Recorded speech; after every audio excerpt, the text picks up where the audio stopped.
చెప్పండి. ఏంటిది వాగ్దానం? సమస్తమును నూతనమైనవిగా చేయించున్నాను. సమస్తమును నూతనంగా లేకుండా మనం బలంలో చేయకూడదు. నూతనమైన పరిస్థితి, నూతన అనుభవాలు, దేవుడు ఎన్నో కార్యాలు మనం దగ్గర చాలా ఉన్నాయి కానీ సమయం లేదు. 7 కార్యాలు మనం చూసుకున్నాం. 7 కార్యాలు నీ జీవితంలో నా జీవితంలో దేవుడు జరిగించాడు. నూతనమైనగా చేసినప్పుడు నూతన జీవితం రావాలి. పాతవి గతించను. చెప్పండి. 2 కొరింథీ 5వ అధ్యాయం 17వ వచనం చదవండి ఒకసారి. 2 కొరింథీ 5:17. ఎవడైనా కాగా ఎవడైనా క్రీస్తునందున వాడు నూతన సృష్టి, పాతవి గతించను, ఇదిగో క్రొత్త వాయును. పాతవి గతించను, ఇదిగో. చెప్పండి. ఏం కావాలి? ఏం కావాలి? పాతవి కావాలా? కొత్తవి కావాలా? కొత్తవి కావాలి. పాతవి గతించను. సమస్తము కూడా నీ కుటుంబంలో, నీ దేశంలో ఇలా చదువుకున్న ఇర్మియా 31:22 ప్రకారం చదవండి మరొకసారి. ఇర్మియా 31:22. నీవు ఎన్నాళ్ళు ఇటువంటి తిరుగులాడు విశ్వాసఘాతకురాలా, యెహోవా నీ దేశంలో నూతనమైన కార్యము జరిగించుచున్నాడు. ఎన్నాళ్ళు ఇటువంటి తిరుగులాడదు యెహోవా నీ దేశంలో. చెప్పండి. ఎవరితో అన్నాడు? విశ్వాసఘాతకురాలా. ఎవరిని అనేది? ఎవరు అనేది? ఆడవాళ్ళు కాదు. విశ్వాసఘాతకురాలు అంటే స్త్రీలు కాదు, సంఘం.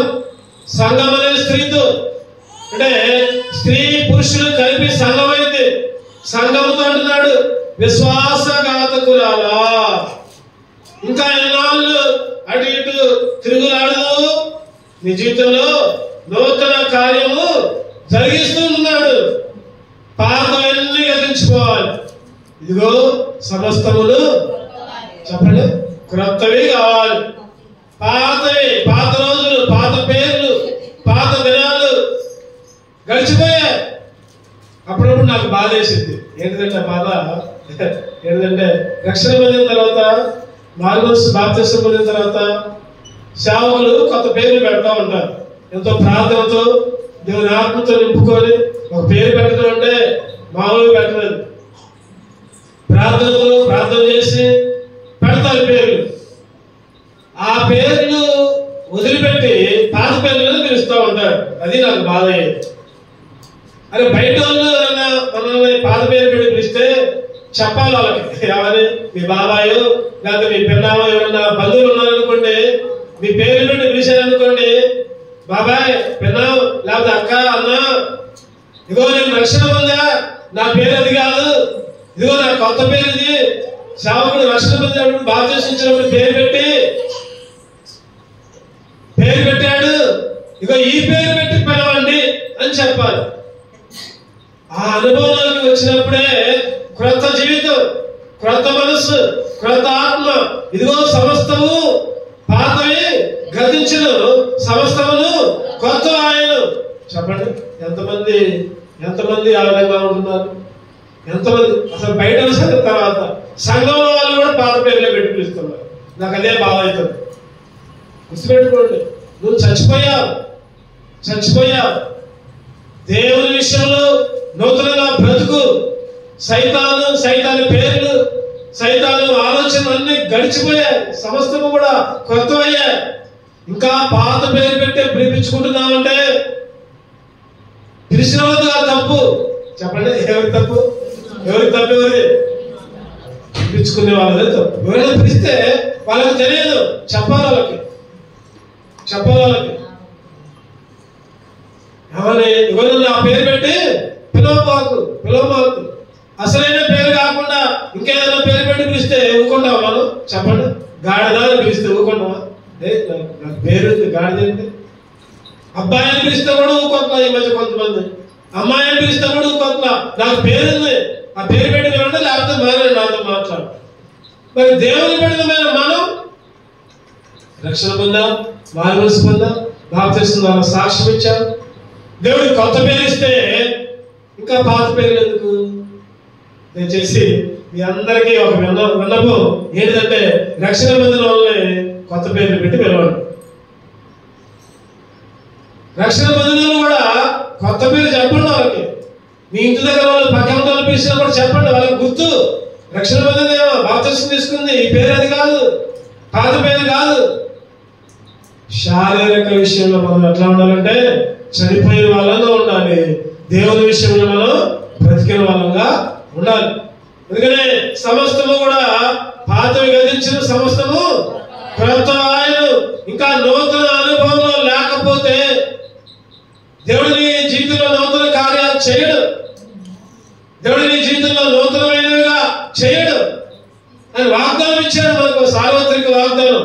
ఇదిగో చెప్పండి, సమస్తమును నూతనమైనవిగా చేయించున్నాను, చేస్తున్నాడు, చేయించున్నాను. ఇంకా నువ్వు పాత స్వభావమే, పాత ఆలోచనే, పాత పేర్లే. రక్షణ పొందిన తర్వాత నీ పేరు మారింది, నీ అడ్రస్ మారింది. చెప్పండి, అడ్రస్ ఏంటి? మన అడ్రస్ ఏంటి? మన అడ్రస్ ఏంటి? పరలోకం. పరలోకం మన అడ్రస్ ఏంటంటే పరలోకం. ఈ లోకంలో బ్రతికినంత కాలం ఈ లోకంలో ఇంటి పేర్లు, ఇంటి నెంబర్లు, లేకపోతే బజార్లు ఉంటాయి, ఊరి పేర్లు ఉంటాయి. నా అడ్రస్ ఈ లోక ప్రకారం వెళ్ళాల 1-81 హౌస్ నెంబరు, ఫస్ట్ వార్డు ఉండదు. ఒక్కొక్కరికి ఉంటాయి, మంచిదే. ఎప్పుడు దాకా అయ్యి చచ్చిపోయిన తర్వాత ఉండదా? చెప్పండి, చచ్చిపోయిన తర్వాత ఉండదా? ఉండదు. చచ్చిపోయిన తర్వాత నీ అడ్రస్ మారింది. రక్షణ పొందితే, మారు మనసు పొందితే, బాప్తిస్మం తీసుకుంటే నీ అడ్రస్ శాశ్వతమైన అడ్రస్. ఒకసారి అప్లై చేసుకునేటప్పుడు పర్మనెంట్ అడ్రస్ అంటారు. మనం చెప్పాలి పర్మనెంట్ అడ్రస్ ఏంటంటే నా పర్మనెంట్ అడ్రస్ పరలోక రాజ్యం, సిబైఓ కేర్ ఆఫ్ యేసుక్రీస్తు. ఈరోజు నూతన జీవితంలోకి రావాలి, నూతన అనుభవంలోకి రావాలి. అందుకనే పౌలు గారు అంటా ఉంటారు, నా మట్టుకైతే బ్రతుకుట క్రీస్తే, చావైతే లాభం. ఏదో ఒకరు చనిపోవాలి. చాలా మంది అనుకుంటారు చచ్చిపోతే ఏ బాధ ఉండదు అనుకుంటారు. నేనంట చచ్చిపోతే ఖచ్చితంగా బాధ ఉండదు. ఎప్పుడు యేసుక్రీస్తుని అంగీకరించకుండా చనిపోతే, యేసుక్రీస్తుని అంగీకరించి చనిపోతే పరలోక రాజ్యం, నిత్యరాజ్యం, శాశ్వత రాజ్యం, బంగారు వీధులు, బంగారు పిల్లు. యేసుక్రీస్తుని అంగీకరించకుండా చనిపోతే అప్పుడే నీకు కష్ట బాధలు మొదలవుతాయి. అగ్నిగుండం, నరకం, అగ్ని ఆరదు, పురుగు చావు. ఈరోజు నూతనమైన జీవితం జీవించాలి. మన పేర్లు మారాలి, మన జీవితం కూడా మారాలి. చెప్పండి, పేరు మారాలి, జీవితం మారాలి. బైబిల్లో కొంతమంది పేర్లు చూద్దాం. ఇక వాళ్ళ ఒకప్పుడు పేరేంటి, తర్వాత పేరేంటి, ఏ అనుభవంలోకి వచ్చారు వాళ్ళు చూద్దారండి క్లుప్తంగా. చాలా మంది ఉన్నారులే కానీ ఒక 7 సమయానుకూలంగా చూద్దాం క్లుప్తంగా. ఆదికాండం 17:5.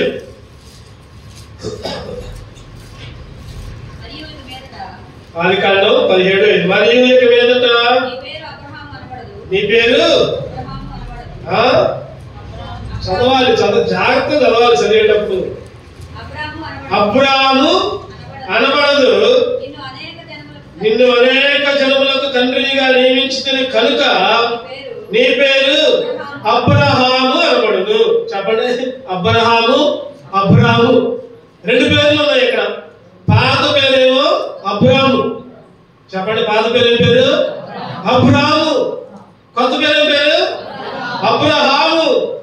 అది ఒకప్పుడు పేరు దేవుని అంగీకరించుకున్న ఉన్నప్పుడు పేరు పేరంటే అబ్రాము. అంటే గందరగోళం. అబ్రాము అంటే అర్థం ఏంటంటే గందరగోళం. అబ్రాము గందరగోళం, విగ్రహారాధికుడు, దేవుడికి దూరంగా ఉండేవాడు, విగ్రహాలను పూజించేవాడు. మరి ఇప్పుడు చెప్పండి, అబ్రహాము. దానికి దీనికి తేడా ఏంటంటే ఒక ఒకటే తేడా. అబ్రాము పోయింది అబ్రహాముగా. అబ్రహాము అంటే విశ్వాసులకు తండ్రి, విశ్వాసులకు తండ్రి, దేవుని బిడ్డలకు తండ్రి. ఈరోజు పేరు మారిన అనుభవం అబ్రహాము జీవితంలో ఈరోజు నువ్వు నేను కూడా మన పేర్లు మారే అనుభవంలోకి రావాలి. నూతన సంవత్సరంలో నూతన జీవితంలోకి రావాలి, నూతన అలవాట్లు రావాలి, నూతన మాటలు రావాలి, నూతన తలంపులు రావాలి. సంవత్సరం మారినా ఇంకా నీ ఆలోచన మారట్లా, సంవత్సరాలు మారినా దేవుడు మన యొక్క సంవత్సరాన్ని దయా కిరీటంగా నీకు ఇచ్చిన ఇంకా దేవునికి మొరపెట్టట్లా, దేవుని కార్యాలని పూర్తిగా పొందుకోలేకపోతున్నాం మనం. ఆశ్చర్య కార్యాలు, అద్భుత కార్యాలు, గొప్ప కార్యాలు, మహాకార్యాలు, సాహస కార్యాలు, భయంకరమైన కార్యాలు ఈరోజు నీ జీవితంలో నా జీవితంలో పొందుకోవాలంటే నూతన అనుభవం. పాత సంవత్సరం అంతే ఉంటుందో, కొత్త సంవత్సరం అంతే ఉంటుందో. పాత సంవత్సరం లేటుగానే వస్తున్నాం చర్చికి, చెప్పండి. కొత్త సంవత్సరం ఏమన్నా మారిందా? అసలు మారిందా? నిజంగా ఇలా ప్రార్థన చేయడానికి ఇద్దరు కూడా లేదు. నీకు నేనే ప్రార్థన చేసుకుని నేనే పాటలు పాడుకున్నాను, తర్వాత పిల్లలు పాటలు పాడారు. ఏంటి పరిస్థితి? సంఘ నియామక కూడిక సంఘంలో ప్రకటిస్తున్నాం కదా. ఎన్ని గంటలకని చెప్పండి? 8 గంటలకి, 9:30కా 10కి అక్క చెప్పాలి, అందరూ చెప్పాలి. 9:30గా చెప్పుకుంటున్నాం. అన్నా మాకు 9:30 కుదరదు అన్నా, 10కి అయితే అందరూ వస్తాం అంటే చెప్పండి, 10కి మారుతాం, పర్వాలా. కానీ ఏం కావాలంటే చెప్పండి, ప్రారంభ ప్రార్థన కల్లా అందరూ రావాలి. ప్రారంభ ప్రార్థన కల్లా ఏం చేయాలి? అందరూ రావాలి. అది నూతన సంవత్సరంలో ఒక నూతన తీర్మానం. ప్రారంభ ప్రార్థన కల్లా అందరూ కూడా మందిరంలో ఉంటే అప్పుడు మన జీవితాలు దీవించబడతాయి, ఆశీర్వదించబడతాయి, నూతన కార్యాలు మన జీవితంలో జరుగుతాయి. అందుకని అంటున్నాడు, ఏమంటున్నాడు? విశ్వాస ఘాతకురాలా, వారంలో 3 గంటలు నాకు సమయం ఇస్తున్నావు, ఆ 3 గంటల్లో కూడా 1 గంట దొంగతనం చేస్తున్నావు, అందుకని నేను విశ్వాస ఘాతకురాలా అంటున్నా అని బైబిల్ చెబుతుంది. ఈరోజు విశ్వాస ఘాతకురాలిగా ఉండొద్దు నువ్వు నేను. పనులు పోయేటప్పుడు చెప్పండి, పనులు పోయేటప్పుడు, ఉద్యోగాలు పోయేటప్పుడు, ట్రైన్కి వెళ్ళేటప్పుడు, అది ట్రైన్ లేటుకు వచ్చిందని తెలుసు మనకి. చెప్పండి, గోల్కొండకు పోవాలనుకోండి హైదరాబాద్, ట్రైన్ లేటుకు వచ్చిందని తెలుసు. అయినా కానీ 8కి అక్కడ ఉంటాం, టికెట్ తీసుకొని రెడీగా. అది వచ్చేది 9కి 9:15. మరి దేవుని మందిర విషయంలో ఏంటి నీ శ్రద్ధ? ఏంటి నీ నూతన తీర్మానం? ఏంటి నూతన పేరు? ఒకప్పుడు గందరగోళ పరిస్థితి, ఒకప్పుడు విగ్రహాధికుడు, ఇప్పుడు ఏమైండు? విశ్వాసములకు తండ్రి అయిండు. విశ్వాసములకు తండ్రి, నీతిమంతుడైండు, నమ్మకమైన వాడైండు. అటువంటి అనుభవంలోకి రావాలి. రెండో చూద్దారండి, ఇంకొక నంబర్ చూద్దారండి. ఆదికాండం 35:10. పేరు జాగ్రత్త గుర్తుపెట్టుకోండి. ఆదికాండం 35:10. అప్పుడు దేవుడు అతనితో, నీ పేరు యాకోబు, ఇక మీదట నీ పేరు యాకోబు అనబడదు, నీ పేరు ఇశ్రాయేలు అని చెప్పి అతనికి ఇశ్రాయేలు పేరు పెట్టెను. చెప్పండి, రెండో పేరు ఏమిటి? చెప్పాలా? చెప్పాలి గట్టిగా. యాకోబు. మరి దేవుడు ఏం పేరు పెట్టాడు? ఇశ్రాయేలు. మొట్టమొదటి పేరు చెప్పండి, మొట్టమొదటి పేరు అబ్రాము. దేవుడు ఏం పేరు పెట్టాడు? అబ్రహాము. అబ్రాము అంటే గందరగోళం, విగ్రహారాధన. అబ్రహాము అంటే విశ్వాసులకు తండ్రి, విశ్వాసం ఉంచుకోవాలి. రెండో పేరు యాకోబు. యాకోబు అంటే అర్థం చెప్పండి, చెప్పాలి, చెప్పండి. యాకోబు అంటే మోసగాడు, చీటర్, మోసం చేసేవాడు. ఎవరికి మోసం చేసిండు? ఎవరిని? అన్నని మోసం చేసిండు, తండ్రిని కూడా మోసం చేసిండు. అన్నని, తండ్రిని. ఈరోజు నా జీవితాల్లో అందరినీ మోసం చేశాను. మనం కూడా, నేను మోసం చేయలేదు అని చెప్పొద్దు. నేను కూడా అందరినీ మోసం చేశాను. తల్లిదండ్రులను మోసం చేశావు, సేవకులను మోసం చేశావు, దేవుణ్ణి మోసం చేస్తున్నావు, భర్తని భార్యని, భర్తని భార్య, భార్యని భర్త, తల్లిదండ్రులు పిల్లలు, పిల్లల తల్లిదండ్రులు. మోసమే, చీకటి జీవితం, రాస జీవితం. ఒకప్పుడు నువ్వు నేను కూడా మోసగలగా ఉన్నావు, మోసగలగా. మా చిన్నప్పుడు మేము 3 అన్నదమ్ములు కూర్చొని చదువుకునేవాళ్ళం. మా నాన్నగారు, మా అమ్మగారు ఉంటే పుస్తకాలు తీసుకొని కూర్చునేవారు. ఆ రోజుల్లో మా నాన్నగారు సాయంత్రం అయితే టీవీఎస్ మైకులు కట్టుకునేవాడు. మైకులు కట్టుకొని యాంప్లిఫైర్లు పెట్టుకొని బైబిల్ పెట్టుకొని మా నాన్నగారు మా అమ్మగారు పరిచయకి వెళ్ళేవారు. రోజుకు ఒక ఊర్లో స్వార్థ మైకులు మాయే, ఖర్చు మాదే, అంత మా నాన్నగారే. మొత్తం చిట్యాల, సింగారం, గోపినేపాలెం, మక్కపేట, ఇటు ఆలూరుపాడు చుట్టుపక్కల ఊర్లన్నీ కూడా ఏదో ఒక రోజు ఏదో ఒక ఊర్లో కూడుకుండేది. మా చిన్నప్పుడు జరిగిన పరిస్థితి. మా నాన్నగారు ఉన్నంతసేపు మంచిగా చేతులు కట్టుకొని మంచిగా బాస్కెట్ వేసుకొని పుస్తకాల ముందు పెట్టుకునేవారు. వాళ్ళు అనుకునే వాళ్ళంటే అబ్బా పిల్లలు బలి చదువుకునే వాళ్ళు అనుకునేవారు. మా నాన్నగారి పోవడం ఆలస్యం, వెంటనే పుస్తకాలు పక్కన పోయి ఆటలు బయటకు వచ్చి గోళీల ఆటలు, డబ్బుల ఆటలు. ఆ రోజుల్లో ఎప్పుడైతే టీవీఎస్ సౌండ్ వినపడేది వెంటనే మళ్ళీ ఉరుక్కుండా లోపల పోయి టయానికి కూర్చునేవారు. ఆ మూల సౌండ్ వినపడేది, ఇంకెవరిది ఉండేది కాదు ఆ సౌండ్. ఆ రోజుల్లో టీవీఎస్ ఒకటే. ఏం బతుకది? మోసం బ్రతుకు. తల్లిదండ్రులు మోసం చేశావు, దేవుడిని మోసం చేశావు, లేదా ఎంతో మందిని మోసం చేశావు. కానీ ఏం చేశాడు దేవుడు చెప్పండి? ఇప్పుడు మార్చాడు పేరు. ఏం పేరు పెట్టాడు? ఇశ్రాయేలు. ఏం పేరు? ఇశ్రాయేలు. ఇశ్రాయేలు అంటే చెప్పండి అర్థం. ఇశ్రాయేలు అంటే దేవుని బిడ్డలు. ఇశ్రాయేలు అంటే దేవుని కుమారులు, వాగ్దానపు పుత్రులు, పరమ కాలానికి వాగ్దానపు పుత్రులుగా. ఒకప్పుడు నువ్వు నేను కూడా యాకోబు లాంటి జీవితమే దేవుడు ఇశ్రాయేలుగా మార్చాడు. అయినా కానీ దేవుని కుమారులనే పేరుకి, అయినా కానీ ఇంకా దెయ్యపు స్వభావమే ఉంది, ఇంకా మోసపు జీవితమే. సరి చేసుకోవాలి మనం.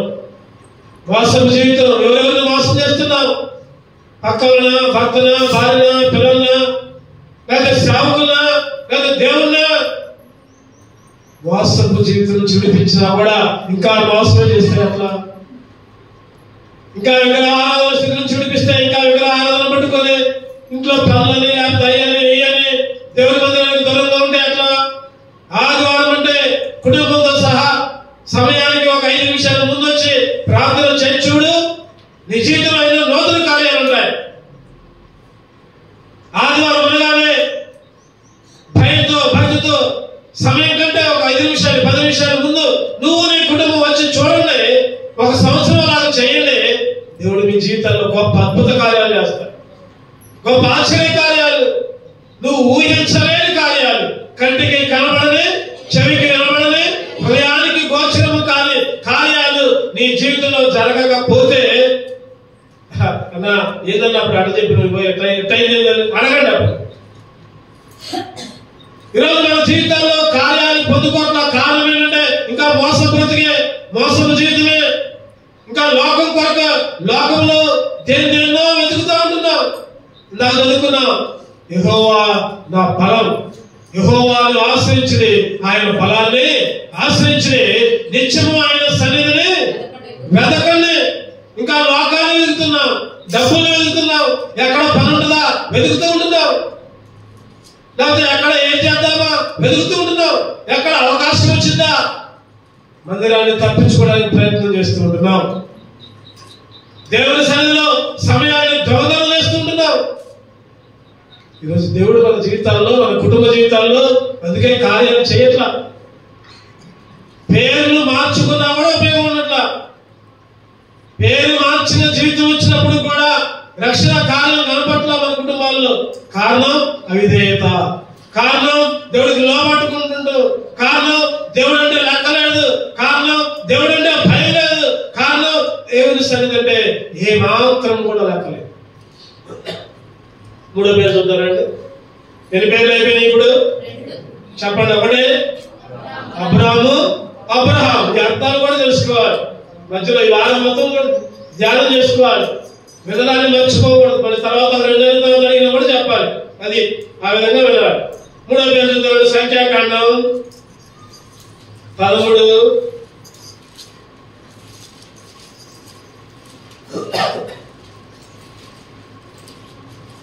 సంఖ్యాకాండం 13, 16, 121 పేజీ నంబర్. దేశమును సంచరించి చూచుటకు మోషే పంపిన మనుషుల పేర్లు ఇవి. మోషే నూను కుమారుడైన హోషేయకు యెహోషువ అని పేరు పెట్టెను. చెప్పండి, మూడో పేరు ఏం పేరంటే యెహోషువ. ఈ పేరు మనకు తెలుసు, బాగా తెలుసా? యెహోషువ తెలుసు, హోషేయ తెలియదు. యెహోషువకి మొట్టమొదటి పేరు ఏం పేరంటే హోషేయ. హోషేయ అంటే పిరికోడు. హోషేయ అంటే అర్థం చెప్పండి, పిరికోడు, ఒంటరివాడు. హోషేయ అంటే అర్థం ఏంటంటే ఒంటరివాడు, భయం కలిగినవాడు, పిరికోడు. దేవుడు మోషే ద్వారా ఒక నూతనమైన పేరు, ఏంటిది ఆ పేరు? యెహోషువ. యెహోషువ చెప్పండి. భయం లేదు, ఈసారిగా నాయకుడు అయిపోయాడు. ఎన్నో లక్షల మందిని ధైర్యంతో ముందుకు నడిపిస్తున్నాడు. గొప్ప లీడర్. ఒకప్పుడేమో పిరికోడు, ఒకప్పుడేమో ఒంటరివాడు, ఒకప్పుడేమో అల్పుడు. మరి ఇప్పుడు దేవుని బిడ్డల్ని, ఇశ్రాయేలు జనాంగాన్ని నడిపించే నాయకుడు యెహోషువ. నువ్వు నేను ఒకప్పుడు అల్పులుగా ఉన్నావు, ఒకప్పుడు ఒంటరిగా ఉన్నావు, ఒకప్పుడు పిరికోలుగా ఉన్నావు. దేవుని నమ్ముకున్న తర్వాత కూడా ఇంకా పిరికితనమే, ఇంకా ఒంటరితనమే, ఇంకా అల్పుడిగా ఉండటమే. దేవుని నమ్ముకున్న తర్వాత ధైర్యముగా ముందుకు సాగాలి. దేవుడు మీ పక్షం ఉండగా విరోధి ఎవడు? ఇవాళ మనం భయపడుతున్నాము, దానికి భయపడుతున్నాం, అనారోగ్యానికి భయపడుతున్నాం, లేకపోతే ఎగదేనుకో ఈ లోకంలో ఉన్న జబ్బులకు చచ్చిపోతే బాధపడుతున్నావు, ఏడుస్తుంటున్నావు. మరణం, సావు అనేది మన ఆదాయంలో ఉందా? చెప్పండి, మన ఆదాయంలో ఉందా? లేదు. చావుకి భయపడద్దు. క్రైస్తవులుగా, దేవుని బిడ్డలుగా ఏ నూతన పనులు, నూతన కార్యాలు. ఏంటి నీ నూతన జీవితం? ఏంటి నీ నూతన జీవితం? చచ్చిపోతే అందరిలాగా ఆచారం చేయడమా? చచ్చిపోతే అందరిలాగా వాము వాయని ఆడటమా? చచ్చిపోతే అందరిలాగా మొత్తుకోవడమా? చచ్చిపోతే ఆ రోజులని ఈ రోజులని లేదా మాస్టర్లని చేయడమా? అది కాదు నూతన జీవితం అంటే. ఈ జీవితంలో నూతన కార్యాలు, నూతన సన్నిధి, నూతన ఆరాధన, నూతన క్రియలు వచ్చిన వాళ్ళందరూ కూడా చూచి వీళ్ళు దేవుని బిడ్డలు అని చెప్పుకునే స్థితిలో ఉండాలి. వీళ్ళు యేసుక్రీస్తుని నమ్ముకున్నారు, అందుకనే వీళ్ళు కొబ్బరికాయలు కొట్టట్లేదు. వీళ్ళు యేసుక్రీస్తుని అంగీకరించారు, అందుకనే వీళ్ళు గుడ్లు చేయించుకోవట్లేదు. వీళ్ళు యేసుక్రీస్తుని అంగీకరించారు, అందుకనే ఆచారాలు చేయట్లేదు. ఇంకా సాక్ష్యం లేదు. ఎందుకంటే నూతన జీవితమే మన దగ్గర ఉన్నట్లు. నూతన కార్యాలు ఉంటాయి. ఇంకా హోషేయ చనిపోయాడు, యెహోషువ అనే పేరు వచ్చింది బయటికి. చెప్పండి, గొప్ప సైన్యం. ఎన్నో యుద్ధాల్లో గెలుపుంది. నిజంగా చూస్తే మోషే కాలంలో కంటే కూడా యెహోషువ కాలంలో ఎన్నో గెలుపులు, ఎన్నో యుద్ధాలు, ఎన్నో ప్రాంతాలను స్వాధీనం చేసుకుంటూ పోయారు. ఎరుకో గోడలు కూలింది ఎవరి టైంలో? చెప్పండి, యెహోషువ టైం. ఎరుకో గోడలు యుద్ధం చేయాలా, కత్తి పెట్టలా, లేకపోతే బాంబులేలా? ఏం చేశారు? పాటలు పాడారు. పాటలు పాడుకుంటూ పోతేనే గోడ కూలిపోయింది. ఎంత అద్భుతం చూడండి. నూతన అనుభవంలోకి రావాలి. మనం పేరు మారిన అనుభవంలోకి రావాలి. యేసుక్రీస్తు బిడ్డలనే అనుభవం రావాలి. ఇంకా పాత జీవితమే, పాత ఆలోచనలే, పాత తలంపులే, పాత ఆచారాలే, కులాలు బట్టి, మతాలు బట్టి. వాళ్ళు చెప్తున్నారు, మా తాత, మా నాయనమ్మ, అది మా మామయ్య, వాళ్ళు నువ్వు కొట్ల, ముసలు నువ్వు కొట్ల. ప్రతికూల నీ సంగతి ఏంటి? ప్రతికూల నీ పరిస్థితి ఏంటి? మా నాన్నగారు, మా అమ్మగారు చనిపోయిన తర్వాత ఎన్నో మాట్లాడినారు. మా అమ్మ ఎన్ని మాట్లాడారంటే, ఎవరు? బయట వాళ్ళు కాదు, మా బంధువులే, మా సొంతలే. మా అమ్మగారు ఒకటే మాటలు, అయ్యా దినం చేయొద్దు, చనిపోతే. ఎప్పుడు మంచిగా బ్రతుకున్నప్పుడే దినం చేయొద్దు. నేను చేయలా. దానికి సొంతంలో ఎన్నో అవమానాలు. ఒక మాట ఇచ్చిన తర్వాత, ఒక మాట తీసుకున్న తర్వాత దేవుని బిడ్డలుగా ఆ టైంలో కొత్తలో మేము సమాధి దగ్గరికి వెళ్ళేవాళ్ళం. సంవత్సరం 2 సంవత్సరాలు చనిపోయిన రోజు మా అన్నదమ్ములు అందరూ కూడా పిల్లలతో సహా సమాధి దగ్గరికి పోయేవాళ్ళు. తర్వాత సేవా పరిచయం చేసుకుంటా ఎందుకనో ఒకసారి ప్రార్థన చేసుకుంటుంటే ఇది కరెక్ట్ కాదనిపించింది నాకు. కరెక్ట్ కాదు. సమాంతరంగా ఉందా? ఉందా చెప్పండి, ఉందా? సమాంతరంగా మా అమ్మాయి ఉందా? మా అమ్మగారు మా నాన్నగారు ఉన్నారా? ఏం లేదు అక్కడ. ఎందుకు అక్కడికి పోవాలి? ఎందుకు కొవ్వొత్తులు వెలిగియాలి? ఎందుకు పూలదండలు వేయాలి? ఎవరికి పూలదండలు వేస్తున్నావు? ఎవరికి కొవ్వొత్తులు వెలిగిస్తున్నావు? ఎవరికి కొబ్బరికాయలు కొడుతున్నావు? ఏముంది అక్కడ? కుళ్ళిపోయిన ఎముకలు, మట్టి, శరీరం. తర్వాత ఎంతో ప్రార్థన చేసుకుంటే దేవుడు నూతనంగా ఆలోచన తలపించాడు. సమాధానం దగ్గరకు పోవద్దు. తర్వాత మా తమ్ముడు చెప్పారు. మా చిన్న తమ్ముడు ఖచ్చితంగా ఆ టైం చూసి ఆ రోజు వచ్చేవాడు. ఖచ్చితంగా ఫ్యామిలీ కలిసి వచ్చేవాళ్ళు అందరూ. సమాధి దగ్గర పోదాం అనేవాళ్ళు. 1 సంవత్సరం చెప్పారు, నేను రాలేదు, మీరు వెళ్ళండి అని చెప్పారు. వెళ్ళారు వాళ్ళు కూడా. తర్వాత వాళ్ళు కూడా అర్థం చేసుకున్నారు, సమాధులు లేవు, ఆచారాలు లేవు. వాళ్ళని ధ్యానించాలంటే, వాళ్ళ గురించి మనం వాళ్ళని గొప్ప చేయాలంటే ఏదో దండ పెట్టి ఫోటో వేసి ఫ్లెక్సీ చేసి లేదా ఒక మంచి ప్రకటన ఇచ్చి మంచి జ్ఞాపకాలను కూడబెట్టి వాళ్ళని పొగట్టు కాదు. అది కాదు. ఏంటిది కొత్త అనుభవం? ఏంటిదంటే వాళ్ళు అడుగు జాడలో మనం నడవాలి. వాళ్ళు ఏదైతే ఆలోచించారో, దేని కొరకైతే జీవించారో, దేని కొరకైతే ప్రయత్నం చేశారో, దేని కొరకైతే వాళ్ళ జీవితంలో ప్రయాసపడ్డారో, ఆ అనుభవంలోకి వాళ్ళ అడుగు జాడలో నడిస్తే అప్పుడు గొప్ప. ఒక ఆయన ఉన్నాడు, కోటేశ్వరుడు. తెలుసు, అందరికీ తెలుసు, పేరు కూడా తెలుసు, నేను చెప్పదలుచుకోవాలి. వాళ్ళ నాన్నని వాళ్ళ అమ్మని బ్రతుకుంటే చూడాల, అన్నం కూడా పెట్టాల. ఈ ఊరుగా వాళ్ళ నాన్నని వాళ్ళ అమ్మని చూడాల, బ్రతుకున్నప్పుడు అడుక్కుందన్నారు రోడ్ల మీద. అప్పుడప్పుడు నెలకు మా ఇంటికి కూడా వచ్చి అనేవాళ్ళు. నేను ఏంటమ్మా మీ అబ్బాయి అంత ధనవంతుడు కదా, అందరికీ సహాయం చేస్తున్నారు కదా, మిమ్మల్ని పట్టించుకోడంటే, అయ్యా 10 రూపాయలు కూడా ఇవ్వండి అయ్యా, టిఫిన్ కూడా చెప్పాడంట. మళ్ళీ రక్షణ పొందిన ఆయనే, బాప్తిస్మం తీసుకున్న ఆయనే.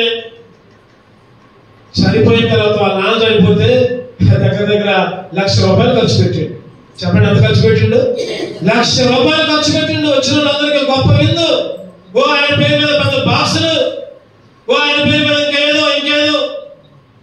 ఈరోజు బ్రతుకున్నప్పుడు సరిగా చూడము, చచ్చిపోయిన తర్వాత మాత్రం అవి చేస్తాం తప్పట్లా కాదంట లేదు. ఈరోజు వృధా ఖర్చులు, వృధా ప్రయాసాలు, వాళ్ళ అడుగు జాడల్లో, వాళ్ళ మార్గంలో వాళ్ళు ఏదైతే కోరుకున్నారో ఆ విధంగా మనం జీవించాలి. అదే నూతన అనుభవం, నూతన మార్పు. యెహోషువగా మార్పు చెందాడు, ఒక నాయకుడు అయ్యాడు. అందరూ కూడా కానానుకి చేర్చడానికి ఎన్నో కార్యాల్లో విజయం పొందాడు. చూద్దానండి, 4వదిగా టైం అయిపోతుంది, ముగించుకుందాం. ఇంకా చాలా ఉన్నాయి, క్లుప్తంగా ముగించుకుందాం. న్యాయాధిపతులు 6వ అధ్యాయం 32వ వచనం. న్యాయాధిపతులు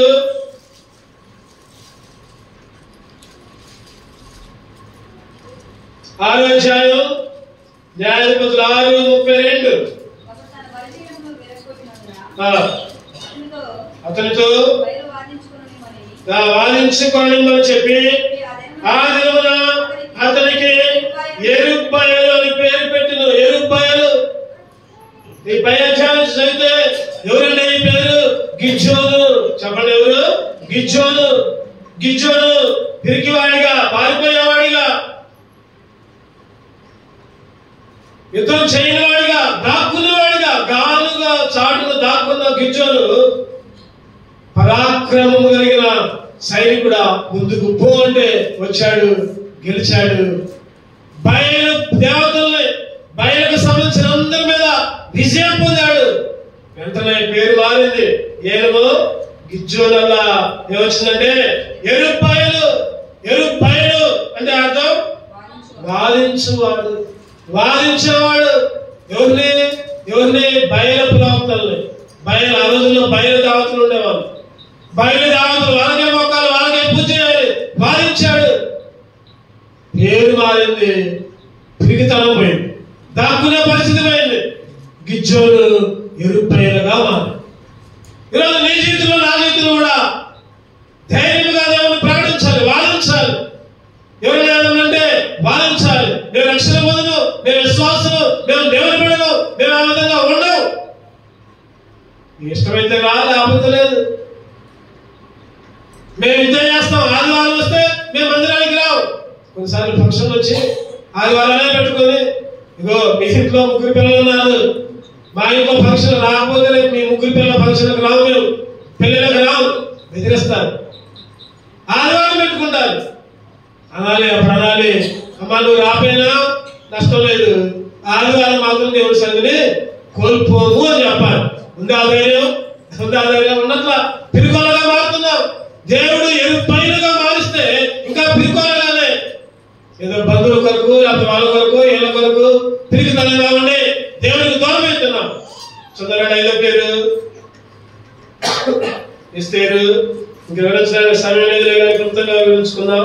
ఎస్తేరు 2వ అధ్యాయం 7వ వచనం. ఎస్తేరు 2:7. తన పెద్దతండ్రి కుమార్తె అయిన హదస్సా, అది ఎస్తేరు తల్లిదండ్రులు లేదైనగా అతను ఆమెను పెంచుకొను. చాలు చెప్పండి, ఏ పేరంట? హదస్సా. పేరేం పేరంటే హదస్సా. కొత్త పేరేం పేరు? ఎస్తేరు. కొత్త పేరేం పేరు? హదస్సా అంటే అనాథ. చెప్పండి, హదస్సా అంటే అర్థం ఏంటి? అనాథ.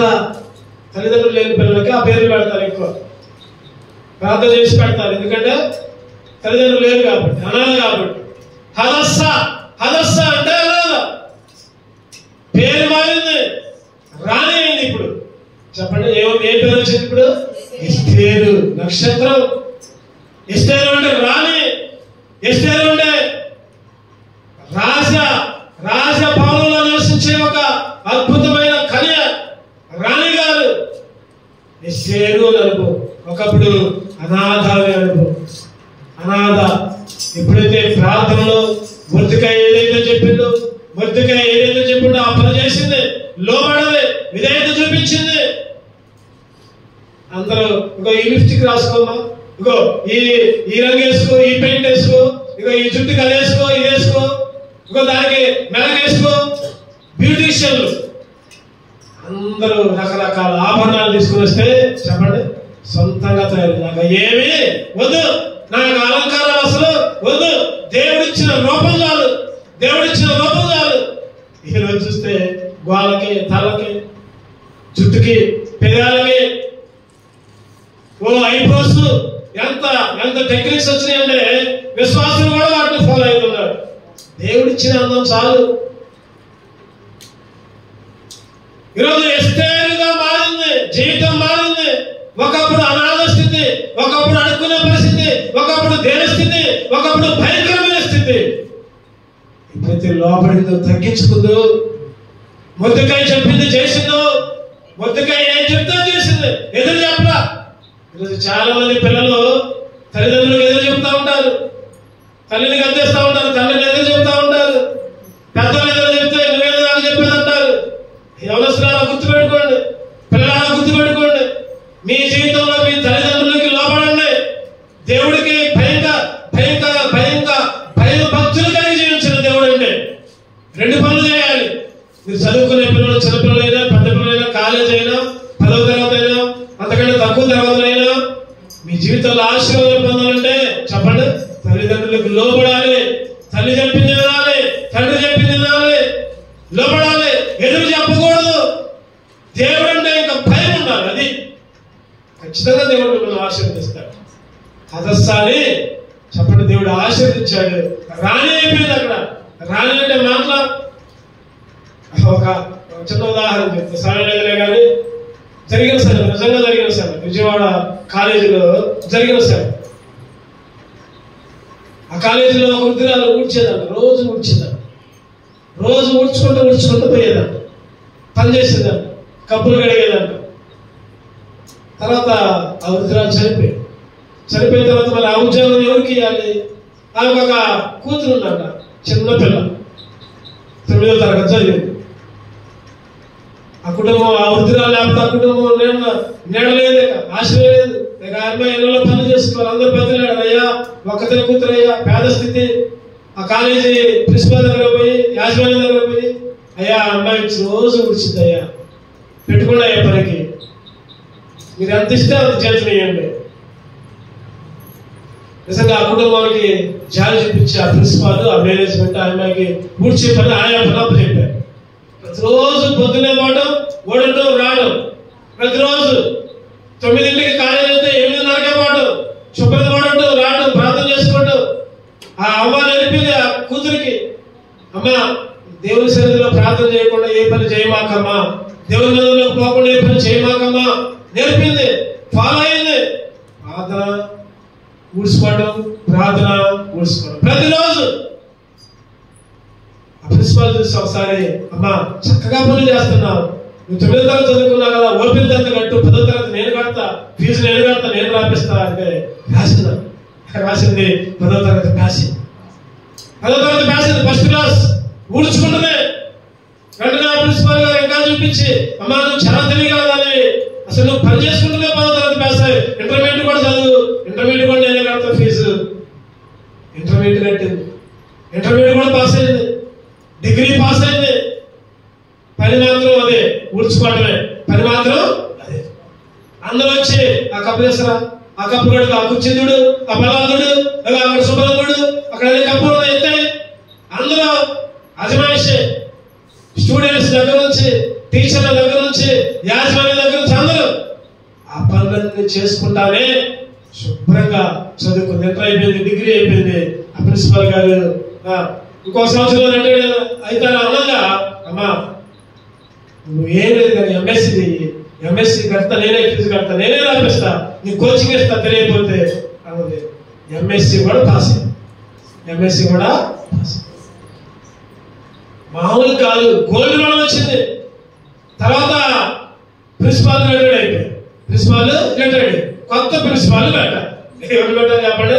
కొత్త ప్రిన్సిపాల్. ఓ అందరూ కొత్త అందరూ వస్తున్నారు, అంతకుముందు పనిచేసిన వాళ్ళు వస్తున్నారు. ఓ ఇన్షర్ట్లు, మంచి చీరలు, మంచి డెకరేషన్, కార్లు వేసుకొని, బైక్లు వేసుకొని వస్తున్నారు. ఇంటర్వ్యూకి వస్తున్నారు, పోతున్నారు. ఎవరు నచ్చట్లే యాజమాన్యానికి. అందరూ కూడా, ఓ నేను ఎంఎస్సి డిగ్రీ గొప్పగా చదువుకున్నా, నేనే ప్రిన్సిపాల్ని, నేను ప్రిన్సిపాల్ పెట్టండి, నేను మారుస్తా అందరూ కూడా అన్నారు. కానీ ఆ యాజమాన్యం దృష్టి ఈ అమ్మాయి మీద పడదు. ఆ పాత ప్రిన్సిపాల్ దృష్టి ఈ అమ్మాయి మీద పడదు. యాజమాన్యం చెప్పింది, అయ్యా కొత్త ప్రిన్సిపాల్ ఎవరిని పెట్టక్కల్లా, పాతకున్న లెక్చరర్లు ఎవరిని పెట్టక్కల్లా, ఇగో ఈ అమ్మాయి ఎంఎస్సి అయిపోయింది, గోల్డ్ మెడలిస్ట్, ఈ అమ్మాయినే ప్రిన్సిపాల్ కి పెట్టండి. ఎందుకంటే చిన్నప్పటి నుంచి ఈ అమ్మాయి ఎక్కడనే 10వ తరగతి కట్టింది, ఎక్కడనే ఇంటర్మీడియట్, ఎక్కడనే డిగ్రీ, అన్ని ఎక్కడనే చదువుతుంది, పని చేసుకుంటుంది. ఈ అమ్మాయికి తెలిసినంత ఇక్కడ ఉన్న వాళ్ళు ఎవరికి కూడా తెలియదు. ఈ అమ్మాయినే పెట్టండి. యాజమాన్యం కూడా అభినందించి, భలే ఆలోచించామని వెంటనే ఒకరోజు ఏర్పాటు చేశారు. కొత్త ప్రిన్సిపాల్ వస్తున్నారు, సన్మాన సభ, అందరూ కూడా పిలిచారు. లెక్చరర్లు, పిల్లలందరూ కూర్చున్నారు. కాలేజీ వాళ్ళు వచ్చారు. ఎవరు గారు కొత్త ప్రిన్సిపాల్? ఎవరు చెప్పండి? ఈ అమ్మాయి. స్టేజ్ మీద తీసుకురావడం, పూల గుర్తులు, లేకపోతే ఇంకా శాలువాలు, అందరూ సన్మానించడం, నమస్కారం చేయడం, పోవడమే. ఒకప్పుడు ఆయన స్థితి చెప్పండి, ఒకప్పుడు ఆయన స్థితి కప్పులు కడిగే స్థితి, బెంచీలు చూసే స్థితి, ఒకప్పుడు ఊడ్చే పరిస్థితి. అందరూ కూడా అమ్మాయి ఆ పని చేయి, అమ్మాయి ఈ పని చేయి, అమ్మాయి అక్కడ శుభ్రంగా లేదు. ఇప్పుడు అందరూ ఏం చేయాలి? నమస్తే కొట్టాలి, గుడ్ మార్నింగ్ మేడం అందరూ అన్నారు. ఎటువంటి స్థితి, ఎటువంటి స్థితి, అనాథ పరిస్థితి, తినడానికి అన్న పరిస్థితి.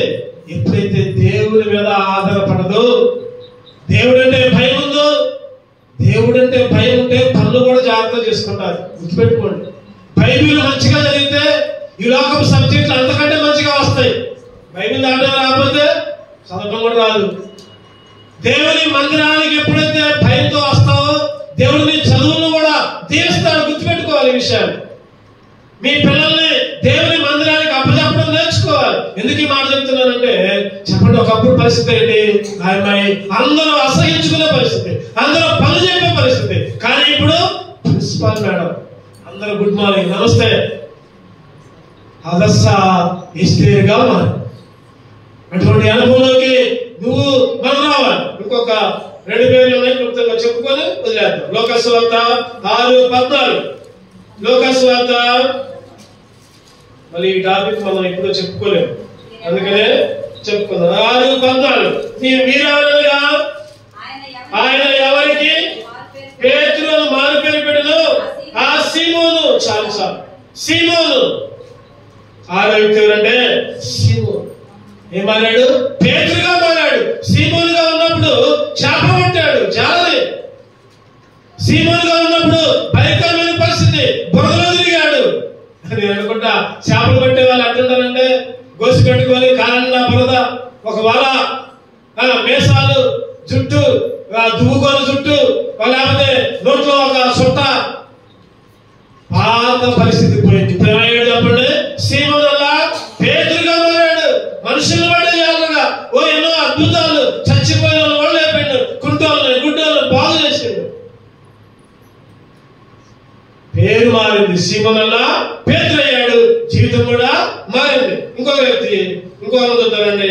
గలతీ 1:24 ముగించుకున్నాం. ఇక గలతీ 1:24 మునుపు మనల్ని హింస పెట్టిన వాడు తాను పూర్వమును పాడు చేయొచ్చు వచ్చిన మతమును ప్రకటించుతున్నాడని సంగతి మాత్రమే విని వారిని బట్టి దేవుని మహిమ పరచి. ఎవరు చెప్తున్నారని మాట్లాడే? పౌలు గారు ఒకప్పుడు హింసకుడు. అదే మాట్లాడడం చూద్దామండి. 1 తిమోతి 1:12. 1 తిమోతి 1:12. పూర్వము దోషకుడును హింసకుడును హానికరుడైన నన్ను. పౌలు పరిస్థితి సౌలుగా ఉన్నాడు. చెప్పండి, దోషకుడు, హింసకుడు, హానికరుడు. క్రైస్తవుని ఈడ్చుకొని ఉన్నాడు. ఇగో ధర్మశాస్త్రానికి లోబడండి, మోషేకి లోబడండి అని చెప్పి, యేసుక్రీస్తు కాదని చెప్పి, మోషే ధర్మశాస్త్రం గురించి చెప్పి ఈడ్చుకొని పోయాడు రోడ్ల మీద. అటువంటి సౌలు చెప్పండి పౌలుగా మారాడు. ఒకప్పుడు దోషకుడు, ఒకప్పుడు హింసకుడు, ఒకప్పుడు హానికరుడు, ఒకప్పుడు దేవునికి దూరంగా ఉన్న వ్యక్తి. పొరలు రాలే, దేవుడు మాట్లాడాడు, రక్షణ పొందాడు, ఎన్నో అద్భుత కార్యాలు, ఎన్నో స్వస్థతలు, ఎన్నో ప్రాంతాల్లో పరిచర్య, ఎంతో మంది శిష్యులు. కొత్త నిబంధనలో దాదాపుగా 15 పుస్తకాలు నాకు రాశాడు అపోస్తలుడైన పౌలు. ఒక మాట అన్నాడు, నేను క్రీస్తుని పోలి నడుచుకున్న ప్రకారం మీరును నన్ను పోలి నడుచుకోండి ధైర్యంగా చెప్పిన ఏకైక వ్యక్తి పౌలు మాత్రమే. పౌలు సౌలుగా ఉన్నప్పుడు హింసకుడు, దూషకుడు మారాడు. జీవితం మారింది. ఈ మధ్యకాల సమయంలో సంవత్సరాలు మారాయి, పేర్లు మారుతున్నాయి, రోజులు మారుతున్నాయి. ఇంకా అదే స్థితి. ఈ మధ్యకాల సమయంలో దేవుడు నీతో మాట్లాడితే క్షమాపణ అడుగు. నూతన అనుభవంలోకి, నూతన జీవితంలోకి రా. కళ్ళు మూసుకుందాం. ఒక్క నిమిషం వల్ల మనం సరి చేసుకుందాం. ఒక్క నిమిషం.